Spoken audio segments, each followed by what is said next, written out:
Bonjour à tous et bienvenue dans ce nouveau tutoriel Odoo Développement Nalios.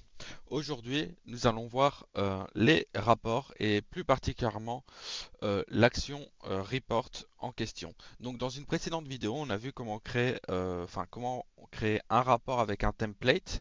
Ici, nous allons plus nous focaliser sur les actions de rapport, donc comme celle-ci. Donc, pour commencer, on a bien évidemment le nom. Donc, le nom, c'est le nom qu'on verra au niveau du print du rapport.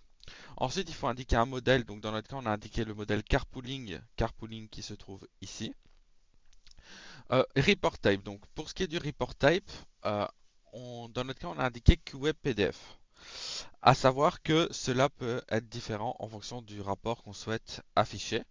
Donc par exemple, si je vais ici, donc dans le standard, ici vous pouvez voir les champs de Here Action Report, donc les champs qu'on va appeler ici. Et par exemple, si on regarde au niveau du report type, on peut voir qu'on a QWeb HTML donc pour du HTML, QWeb PDF pour du PDF et QWeb Text pour du texte, donc des rapports qui retourneront justement un fichier TXT. QWeb Text, on verra plus tard, enfin en tout cas dans une prochaine vidéo, euh, on peut l'utiliser par exemple pour des rapports ZPL. Voilà. Ensuite, on a également le report name. Donc le report name, on reprend juste le l'ID du template, dans le cas template car traveling, et le nom du module, carpooling.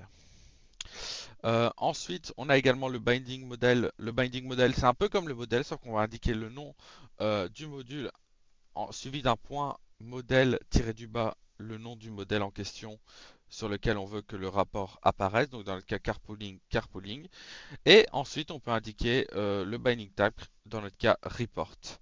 On peut voir qu'il existe aussi d'autres informations qu'on peut indiquer justement dans cette action. Par exemple, on peut donner les groupes. Donc, par exemple, si vous voulez que votre rapport puisse être utilisé que par certains groupes, disons les administrateurs, vous pouvez indiquer un groupe. Vous pouvez également indiquer un paper format. Donc les paper formats, qu'est-ce que c'est? C'est en fait ce qui permet, enfin, ça permet de, par exemple, d'avoir un fichier en A4, en A5. Donc voilà, en fonction de ce que vous devez imprimer, si vous devez imprimer, des grandes affiches ou bien juste une carte de visite, par exemple. Ensuite, on a le print report name. Donc ça, c'est le nom qu'aura notre fichier après le téléchargement. On peut également donner le nom à l'attachment ici. Donc, chaque fois que vous allez imprimer, ça peut créer une pièce jointe. Et donc, vous pouvez indiquer via attachment le nom de cette pièce jointe. Et attachment use, ça permet de dire OK, en fait, c'est un rapport que j'utilise tout le temps et qui ne change pas énormément.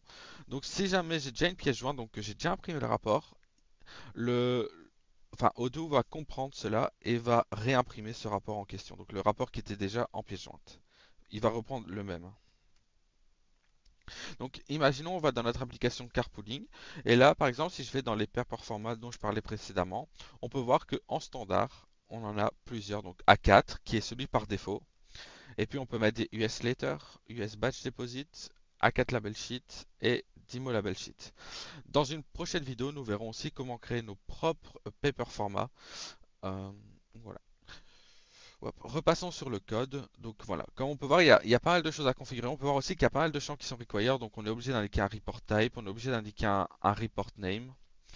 Mais voilà, donc je vous conseille, comme je l'ai dit dans une précédente vidéo, de toujours aller voir le standard et voir en fait ce qui se passe. Ça aide énormément à comprendre en fait un peu tout ce qui se passe dans Odoo.